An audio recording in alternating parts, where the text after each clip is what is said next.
welcome everyone to this exciting press conference that we're going to be announcing a major building program. And I would like to thank all the media and all the guests that have attended. And I'm going to turn this over to Matt Grimshaw, the regional president and CEO of Trinity Health System, and he's going to share the exciting news with you. Matt? Thank you, Keith. Thank you guys for coming today. We are thrilled to be able to make this announcement to everyone in the Ohio Valley. As we look back at Trinity Health System, it's important to understand where we came from, because that sets the context for where we're going. Our roots as an organization here began early 1900s. The Gill Hospital opened in downtown Steubenville in 1901. Just down the street in 1912, the Ohio Valley Hospital was started. School of Nursing also began in 1912. This campus where we're at today was St. John Medical Center. Groundbreaking here was in 1956, expansions in 1968, and a major addition in 1980. The Ohio Valley Hospital also grew. 1944, 1968, and 1980, major expansions. At one time, nearly 500 patients per day were being cared for in those two hospitals. But healthcare has changed. And as the landscape changed, so did our providers here in the community. And in the mid-90s, conversations began on how to jointly align our resources to better meet the needs of the community. And in 1996, Trinity Health System was created as the combination of those two organizations. Starting right away, 1997, clinical consolidation started as we began to look at how to best meet the needs of the community. From that time to today, we have been looking at how can we create a single healthcare campus for our community. And today we are pleased to announce that after years of planning and hard work, construction will begin next week on the first phase of our master facility plan. Trinity will be building a new 5-story addition to our west campus, 183,400 square feet of new space, a total investment of $75 million.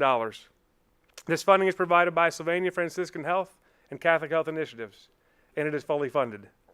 The project will be completed in 3 phases, starting over a 3-year period, wrapping up in early 2021. And this is your first glimpse of our new hospital building.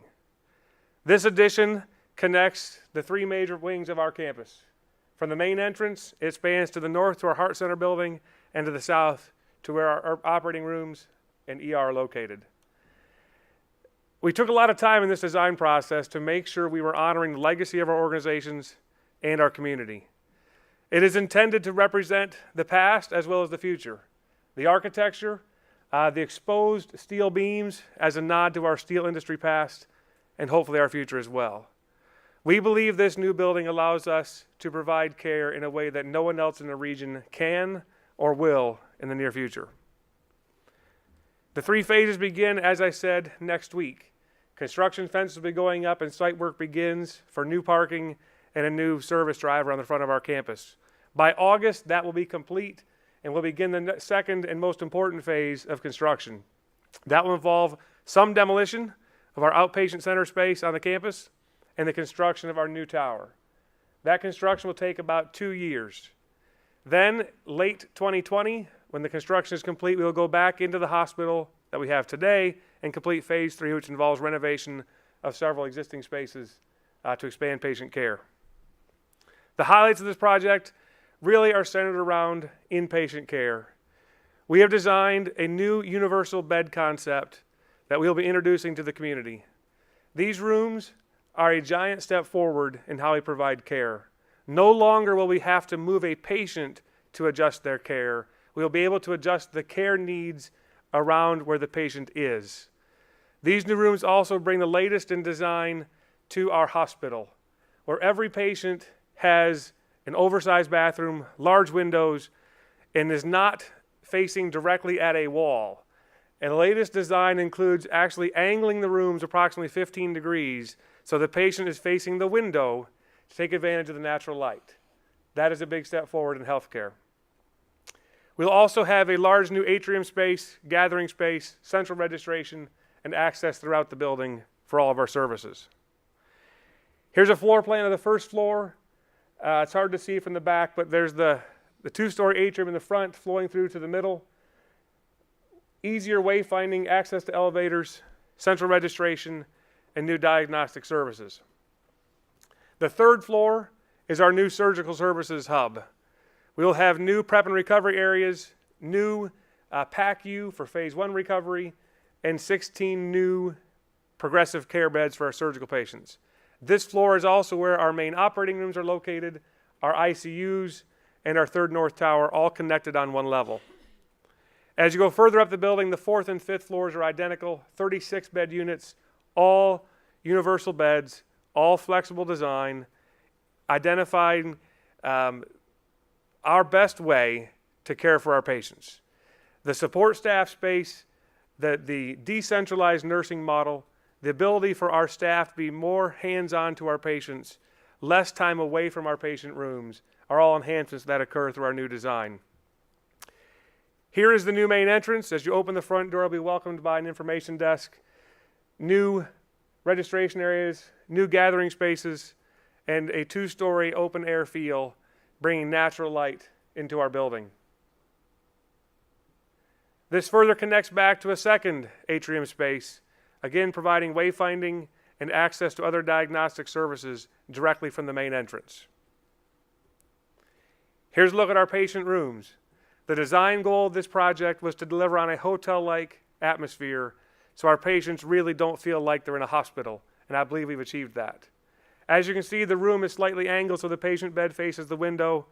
Large oversized windows will bring natural light into the room. Clear separation of visitor space, workspace, and patient space really brings the very best of home into the hospital, so our patients have all the best amenities available in the region. This is a big deal. This resets how we provide care, and it repositions Trinity as the region's leader for the Ohio Valley for years to come. At this time, I'd like to introduce our board chair. Mark Morelli has served on the Trinity board for more years than I can count. He has been part of this organization for a very long time, and with his leadership, our board has played a key role in moving this organization forward and is strongly behind us as we set the stage for what's to come. Mark? Thank you, Matt. Well, it's a great day for Steubenville and the surrounding area. I think this project is going to give a long-term viability to world-class health care right here in our hometown and for the surrounding communities. I'd like to recognize or thank a lot of the past and present board members. This project's been a long time coming. I was here when we affiliated the 2 hospitals back in 96, 97, and we were talking about how to consolidate the campuses at that time and how we were going to do that. I do like to acknowledge CHI.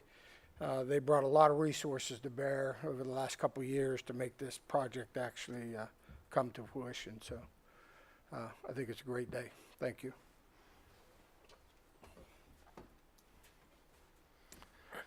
Thank you, Mark. Next, I'd like to introduce Dr. John Columbus. He's our Chief of Staff, has become a good friend of mine over the past year. He does a fantastic job of balancing the clinical challenges, leadership opportunities, and organizational challenges we have here in the region.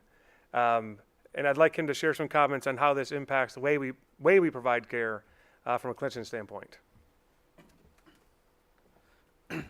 Thank you. I said my name is John Columbus. I've been here 24 years. I got here, it was St. John Medical Center, and this is truly an exciting day for this organization.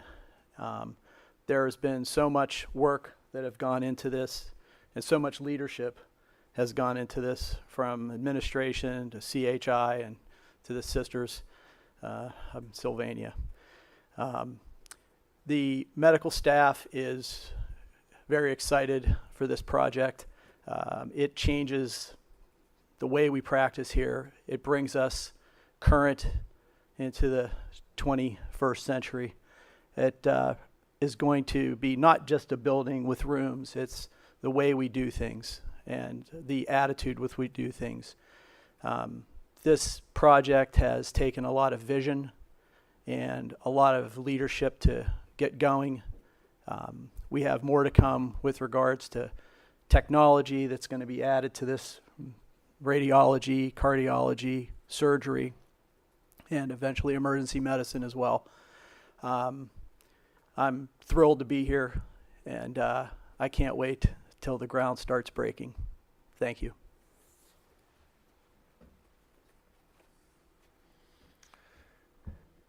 Thank you, Dr. Columbus. We now have a 3D video that we will share that actually helps you really grasp the size and space we're talking about, and actually allows you to walk through the building virtually.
So of course that begs the question, what happens to our East Campus when all this is done?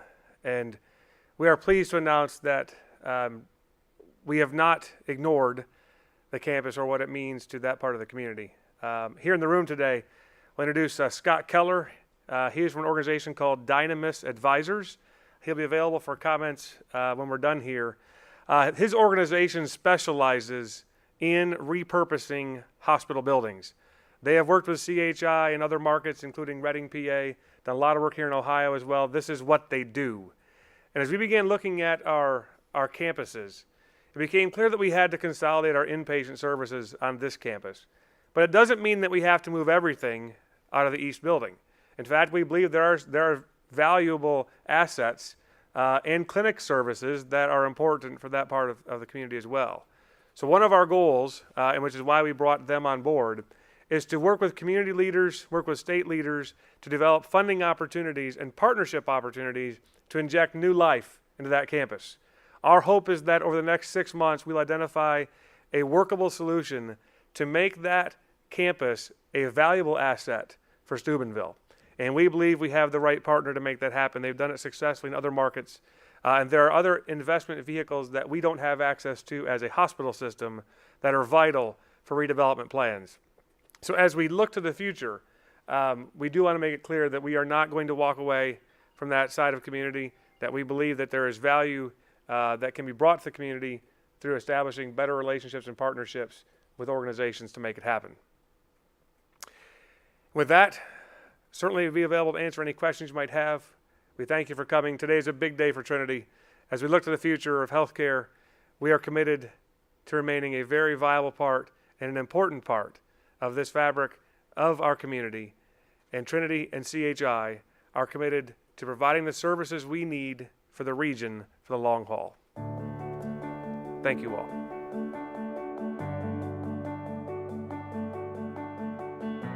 CHI uses a construction management model. So J.E. Dunn is a national leader in healthcare construction. They've been working with us for the past year. They will be our construction manager on site, but they will not be performing any work.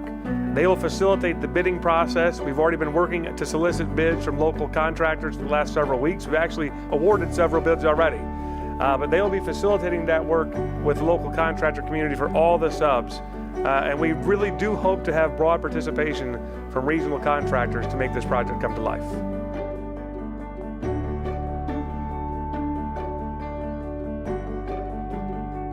Healthcare has changed a lot in the last 20 years. And in fact, when the first planning was done for a combined campus, the estimated size requirements were far different than we look at today. A lot of what was done on an inpatient basis 20 years ago is today done on an outpatient basis. Our length of stay has dropped dramatically, and the number of outpatient procedures has grown. So when we were first sizing out what a campus would need to be in the early days of Trinity, the original plans were calling for about a 350-bed hospital campus. It is probably a good thing we did not build that size campus because healthcare has changed. Today we're in fact looking at needs of around 200 beds. And that is the goal we're sizing this for, to house up to 200 patients in private rooms as we bring all the services under one roof.